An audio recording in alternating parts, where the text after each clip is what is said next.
Dia adalah penyihir terkuat di sebuah hutan ajaib, tapi dia telah dikhianati oleh orang yang paling dia cintai. Sang kekasih tega memotong sayapnya demi mendapatkan warisan tahta kerajaan. 10 tahun yang lalu, ketika sang penyihir masih kecil, ia bertemu dengan seorang anak laki-laki bernama Stefan yang datang ke hutan ajaib untuk mencuri batu permata ajaib. Saat hendak dibunuh oleh seorang prajurit, sang penyihir mencegahnya dan karena itu mereka menjadi bersahabat. Seiring berjalannya waktu, hubungan mereka berubah menjadi sepasang kekasih. Namun di sisi lain, keserakahan Stefan mulai muncul.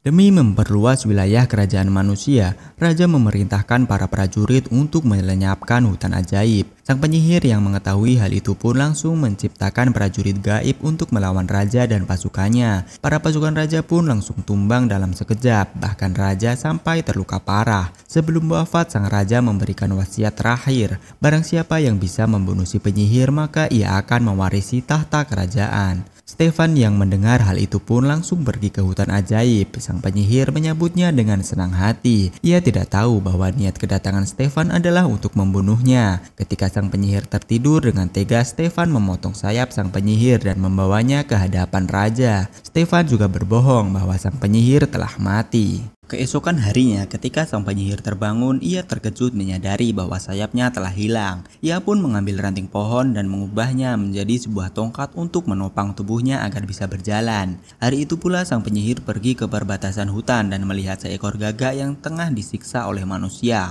Lalu ia mengubah burung itu menjadi manusia dan diberi nama Diafal. Sang penyihir lalu meminta Diafal si gagak untuk memata-matai keadaan di istana. 1 tahun berlalu, putri Raja Stefan pun lahir. Saat perayaan kelahiran si putri, sang penyihir pun datang. Ia ingin sang raja membayar atas perbuatannya. Sang penyihir mengutuk si putri pada hari ulang tahunnya yang ke-16 nanti. Si putri akan tertusuk jarum dari alat pintal yang membuat putri tertidur selamanya. Dan hanya ciuman sejati yang bisa membangunkannya. Demi melindungi si putri, raja pun memerintahkan pasukan untuk mengumpulkan semua alat pintal dan menguncinya di sebuah ruangan. Raja juga mempekerjakan 3 peri untuk membesarkan putri di sebuah gubuk di hutan.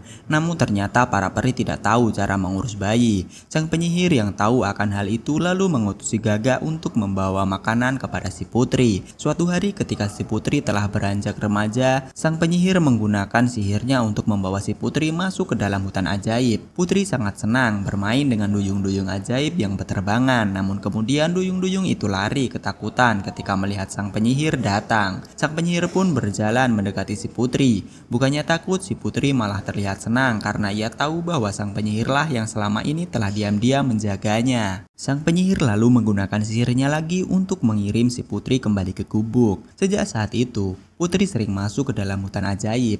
Setelah bertahun-tahun merawat si putri, sang penyihir ingin menarik kembali kutukannya, namun ternyata tidak bisa. Satu hari sebelum ulang tahun putri yang ke-16, sang penyihir menawari si putri untuk tinggal bersamanya di hutan ajaib. Namun di perjalanan kembali, si putri bertemu dengan pangeran kerajaan sebelah.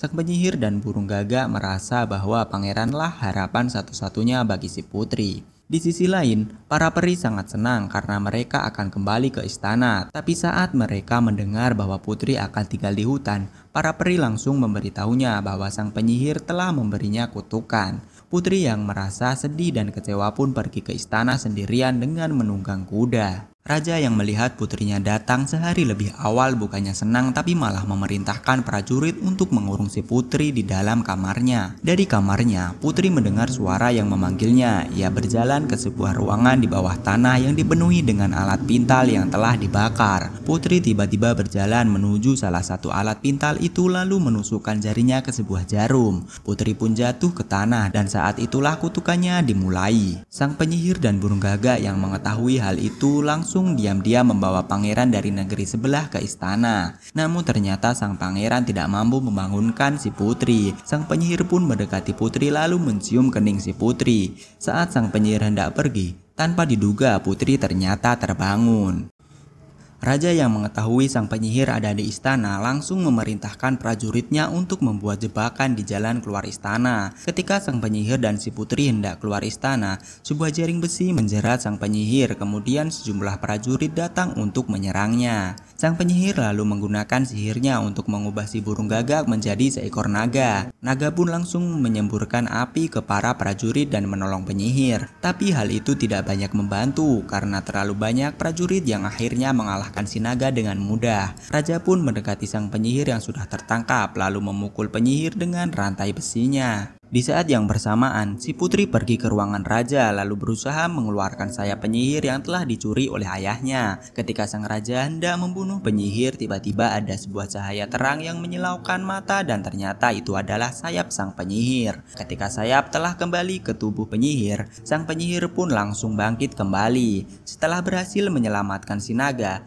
penyihir bergegas keluar dari istana untuk menghindari pertempuran, namun ternyata sang raja melemparinya dengan rantai besi. Raja memerintahkan prajuritnya untuk menembaki penyihir sampai mati. Di saat yang bersamaan, penyihir menyeret raja keluar dari istana. Saat penyihir hendak pergi, raja menyerang dari belakang. Mereka pun jatuh dari menara istana. Namun sang penyihir berhasil menggunakan sayapnya untuk bertahan, sedangkan sang raja jatuh menghantam tanah dan langsung mati. Setelah fajar terbit, penyihir membawa putri kembali ke hutan ajaib. Lalu di hadapan semua peri di hutan, sang penyihir menobatkan si putri menjadi ratu baru di hutan ajaib.